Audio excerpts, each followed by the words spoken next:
بسم اللہ الرحمن الرحیم۔ السلام علیکم۔ مزمل وائس آفیشل میں خوش آمدید۔ امریکہ جیسے ملک میں اگر کوئی بیمار ہو جائے وہ ڈاکٹر کے پاس جاتا ہے، جب بیماری ٹھیک نہ ہو رہی ہو پھر ڈاکٹر چینج کیا جاتا ہے یا ڈاکٹر میڈیسن چینج کرتا ہے۔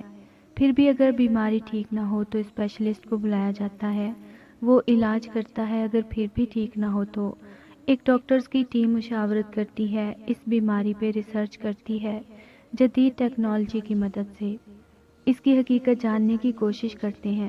پھر مزید فزیشین کو مدعو کیا جاتا ہے، بیمار انسان کے پھر سے ٹیسٹ کیے جاتے ہیں اور پھر ایک ڈاکٹرز کی ٹیم دن رات کی محنت کے بعد آخر بیماری کی جڑ پکڑ لیتی ہے اور سمجھ جاتے ہیں یہ کوئی اتنی بڑی بیماری نہیں تھی، بس ہماری سمجھ میں نہیں آ رہا تھا۔ پھر چند دنوں میں وہ بیمار انسان تندرست ہونے لگتا ہے، زندگی میں پھر ہنسنے کھیلنے لگتا ہے، اور ڈاکٹرز ایک کتاب لکھتے ہیں اور آنے والی نسل کے لیے لکھ جاتے ہیں۔ ایک بیماری اس قسم کی ہے جس کی علامات یہ ہیں اور اس کا علاج بہت آسان ہے۔ اس کے علاج کے لیے کون کون سی دوا مؤثر ہے؟ یہ تو تھا انگریزوں کا کلچر، جن کو ہماری زبانیں دن رات گالیاں دیتے نہیں تھکتی، اور حقیقت یہ بھی ہے کہ جس موبائل میں آپ اس وقت یہ تحریر پڑھ رہے ہیں یہ بھی ان کی ہی ایجاد ہے۔ آپ کے کانوں میں جو ہینڈز فری لگے ہیں یہ بھی ان کی ہی ایجاد ہے۔ خیر، میں بھی آپ سب کی طرح ہی ہوں، ان گوروں کو گالیاں دینے والا۔ خیر، اب چلتے ہیں اپنے کلچر کی طرف۔ عالیہ پڑھی لکھی لڑکی تھی، اس نے قرآن پاک بھی حفظ کر رکھا تھا۔ اس کی شادی ایک ایسے گھرانے میں ہوئی جو پیر بابا پہ بہت یقین رکھتے تھے۔ یاد رہے، میں خود پیر مرشد کو مانتا ہوں، میں کسی ولی اللہ کے خلاف نہیں لکھ رہا۔ شادی ہو گئی۔ عالیہ گورنمنٹ اسکول میں عربی ٹیچر بھی تھی، اچھی خاصی نوکری تھی، سب بہت خوش تھے۔ شوہر نے گارمنٹس کی دکان بنا رکھی تھی۔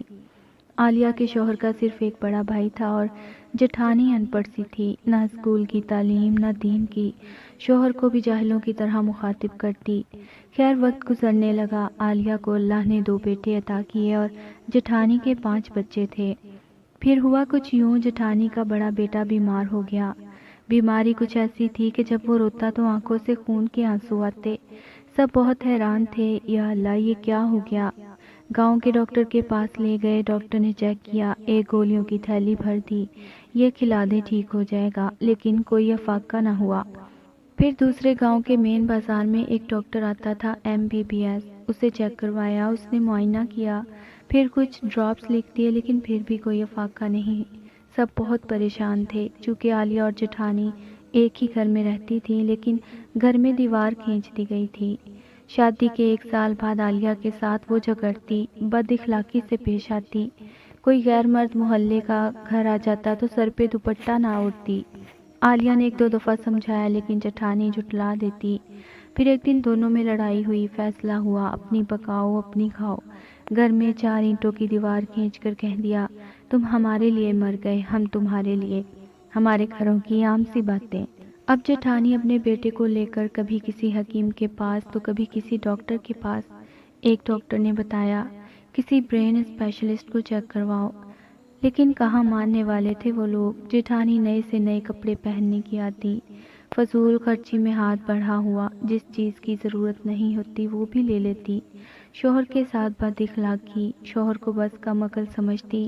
اب شوہر صاحب نے ایک دوسری عورت کے ساتھ بھی یارانہ لگایا ہوا تھا، بیوی تو ہر وقت دماغ چاٹتی رہتی، اس لیے باہر دوسری عورت سے یارانہ لگا لیا۔ اگر 500 کماتا تو 300 محبوبہ کو دیتا اور 200 بیوی کو۔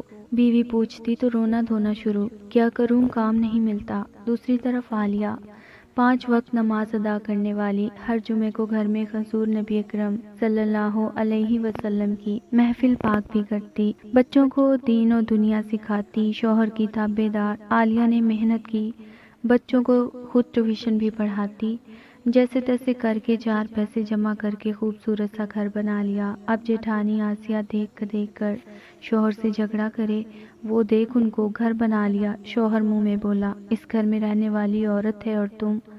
خیر، بیٹا تھا کہ ٹھیک نہیں ہو رہا تھا، لیکن ایک ڈاکٹر نے کہا کچھ پیسے لگیں گے، میں کچھ ٹیسٹ لکھ کر دیتا ہوں، وہ کروا لیں، انشاءاللہ آپ کا بیٹا ٹھیک ہو جائے گا، بس ٹیسٹ کچھ مہنگے ہیں۔ کسی نے مشورہ دیا، ڈاکٹر تو بس لوٹنے کے لیے بیٹھے ہوئے ہیں، فلاں جگہ ایک بابا جی ہیں، ان کے پاس لے جائیں، بہت پہنچی ہوئی سرکار ہیں۔ بابا مونگ پھلی سرکار، بس دھیان رہے جب ان کے پاس جائیں تو 20 کلو مونگ پھلی لے جانا ضرور۔ جیٹھانی آسیہ بیٹے کو شوہر کو ساتھ لیا، 2000 کی مونگ پھلی لی، بابا پاک کے پاس پہنچ گئے۔ بابا جی کمرے میں بیٹھے کھانس رہے تھے، اپنے بیٹے کو بولے میرے لیے کھانسی کا شربت لے آنا، میرے پاس مرید آ گئے ہیں، میں آتا ہوں ذرا انہیں دیکھ کر۔ بابا سرکار کے ساتھ اور بھی چیلے تھے، لوگوں کا رش لگا ہوا تھا، اپنی اپنی مراد پانے کے لیے آئے ہوئے تھے۔ آسیہ بھی مونگ پھلی کا شاپر اٹھائے پہنچی۔ آسیہ پریشان تھی۔ ایک عورت نے پوچھا، نی بہن کیوں پریشان ہے؟ آسیہ اداسی میں بولی، میرا منڈا نہیں جی، اس کی آنکھوں سے خون آتا ہے، تھک گئی ہوں دوڑ دوڑ کر۔ وہ عورت بولی، لوگ بڑے ظالم ہوتے ہیں، لوگ کیا اپنے ہی ہوتے ہیں جو تعویذ دھاگے کرواتے ہیں، میرے خود بیٹے پہ میری نند نے کروایا تھا جادو، بابا جی کی کرامت سے اب شکر اللہ کا ٹھیک ہے۔ آسیہ اداسی میں بولی، میرے گھر تو جب سے میری دیورانی آئی ہے بیاہ کر میں ایک پل سکون کا نہیں دیکھتی، اس کے 2 بچے ہیں، مجھے تو شکل سے ہی جادو کرنی لگتی ہے وہ عورت حوصلہ دینے لگی، کوئی گال نہیں بہن، اب تو بابا جی کے پاس آ گئی ہے۔ اب جو عورت آسیہ سے باتیں کر رہی تھی وہ بابا جی کی چیلی تھی۔ اس نے بابا جی کو بتایا کہ اس عورت کی دیورانی کے 2 بچے ہیں، ٹیچر ہے۔ خیر بابا جی پاس پہنچے، مونگ پھلی پیش کی۔ بابا جی نے پوچھا، ہاں بتا کیا ہوا، مسئلہ بتا اپنا۔ آسیہ نے بتایا، بابا جی میرے پتر کو دیکھیں، اس کی آنکھوں سے خون آتا ہے۔ بابا جی بولے، بس بچہ میں سمجھ گیا۔ زور سے کھانسنے لگے، آنکھیں بند کی، کچھ پڑھنے لگے، پھر آنکھیں کھولیں۔ تیرے بیٹے پہ بہت ظالمانہ جادو ہوا ہے، تم کچھ دن اور نہ آتی بابا جی کے پاس تو بیٹے سے ہاتھ دھو بیٹھتی۔ آسیہ رونے لگی، بابا پاک میرا منڈا ٹھیک کر دے بس۔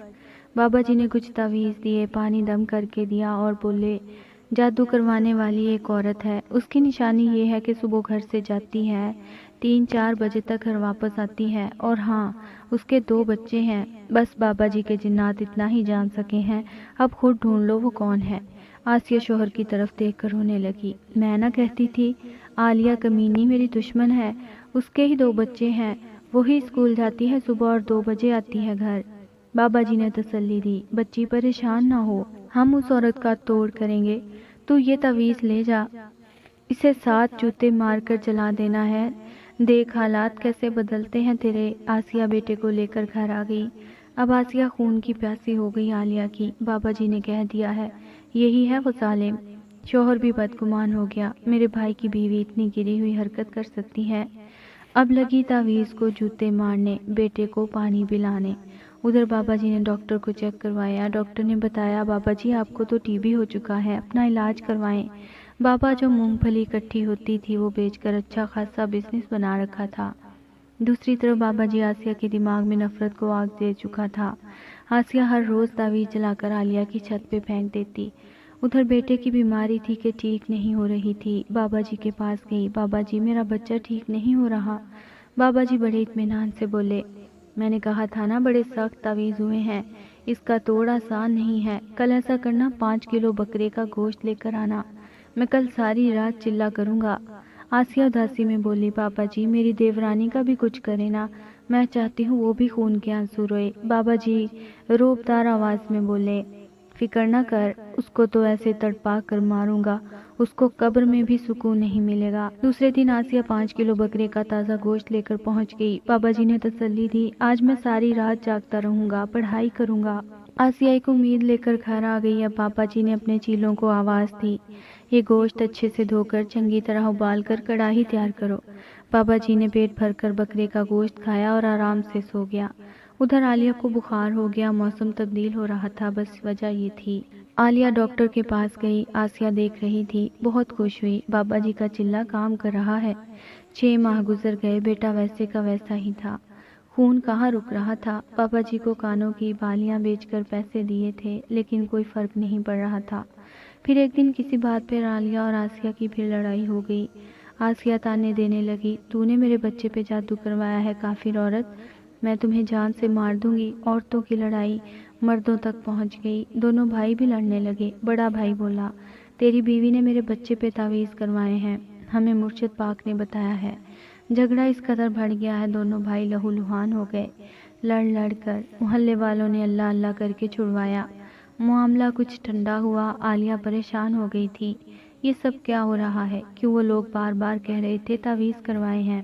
دونوں بھائی ایک دوسرے کے خون کے پیاسے ہو گئے تھے۔ آسیہ گالیاں دینے لگی، خود گھر بنا لیا اور میرے شوہر کی کمائی پہ بھی جادو کروا دیا، بیچارے کو کام تک نہیں ملتا۔ اب کون بتاتا اس نے جو محبوبہ رکھی ہوئی ہے اصل جادو وہ ہے۔ عالیہ کا شوہر سمجھدار تھا، اس نے بڑے بھائی سے اطمینان سے بات کی، بھائی آپ کا بیٹا میرا بھی خون ہے، وہ ٹھیک نہیں ہو رہا تو ہم ایک دوسرے کے ساتھ کیوں لڑ رہے ہیں؟ ہم کسی اچھے ڈاکٹر کو ایک بار چیک کروا لیتے ہیں۔ بھائی کو پیار سے سمجھایا، پاؤں پکڑے، خیر آخر ایک اسپیشلسٹ کے پاس لے گئے۔ ادھر بابا مرشد اسی ہسپتال ICU میں پڑے ہوئے تھے۔ TB کی وجہ سے پھیپھڑے ختم ہو چکے تھے، موت کے قریب تھا بابا۔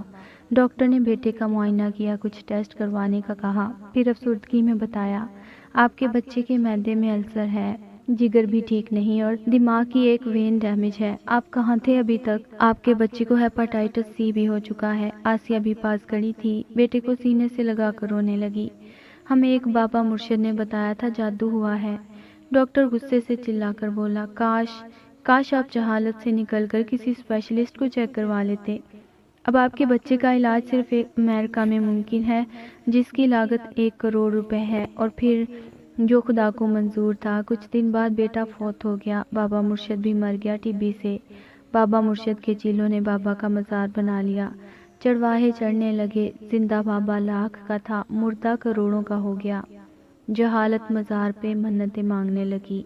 عالیہ اپنی جٹھانی کے پاس بیٹھ کر بولی، میں طنز نہیں کرنے آئی، کاش بہن تم اپنا اخلاق اچھا رکھتی، تم اللہ کے حضور سجدے کرتی، نمازیں ادا کرتی، اپنے شوہر کی تابع رہتی، رشتوں میں بغض نہ رکھتی۔ تم نے جہالت میں اپنا بیٹا گنوا دیا، تمہارا شوہر کسی اور کی باہوں میں سوتا ہے کیونکہ تم بد اخلاق عورت ہو۔ سب سے بڑی جہالت وہ تھی جب تم نے اللہ پہ بھروسہ کرنا چھوڑا اور کسی بے ایمان بابے کے قدموں میں جا بیٹھی۔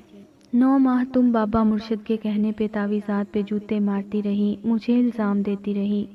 کاش تم اپنے بیٹے کو ڈاکٹر کو دکھاتی تو شاید تیرا بیٹا آج ہنستا مسکرا رہا ہوتا۔ آسیہ چیخ چیخ کر رو رہی تھی، میری عقل پہ پردہ پڑ گیا تھا، میں کیا کروں؟ عالیہ نے حوصلہ دیا، اللہ سے معافی مانگو اور سچے دل سے توبہ کرو، شوہر کی فرما بردار ہو جاؤ اور اپنی خواہشات کم کرو، اللہ نے چاہا دن بدل جائیں گے۔ آسیہ رونے لگی، کاش میں کسی بابا مونگ پھلی کے پاس نہ جاتی، آج میرا بیٹا میرے پاس ہوتا، مشکل کے وقت اللہ سے رجوع کرتی۔ عالیہ پیار سے بولی، جہالت اس قدر ہماری رگوں میں اتر چکی ہے، اگر صراط مستقیم پر چلنے کا کہو تو لوگ کافر کا لیبل لگا دیتے ہیں، اور بابا مونگ پھلی جیسے لوگ ہنستے بستے گھروں کو اجاڑ دیتے ہیں، کسی ماں سے اس کا بچہ چھین لیتے ہیں، طلاقیں اور اپنوں کو اپنوں سے دور کر دیتے ہیں، اور ہم کو جب سمجھ آتی ہے تب بہت دیر ہو چکی ہوتی ہے۔ فارس کو پڑھنے والا کوئی مرد عورت اگر کسی ایسی جہالت میں مبتلا ہے تو خدا را سنبھل جاؤ اور اللہ سے معافی مانگو، بابا مرشد کی بجائے کسی اسپیشلسٹ سے علاج کروائیں۔ مجھے صرف ایک سوال کا جواب دے دیں، امریکہ میں ہر بیماری کا علاج ممکن ہے کیوں؟ جبکہ نہ وہاں کوئی مزار ہے، نہ کوئی بابا مرشد، نہ کوئی مونگ پھلی سرکار، نہ کوئی بابا پہنچی سرکار۔ تنقید آپ کا حق ہے اور اصلاح میرا، خدا کرے کوئی ایک انسان ہی سمجھ جائے میرے الفاظ۔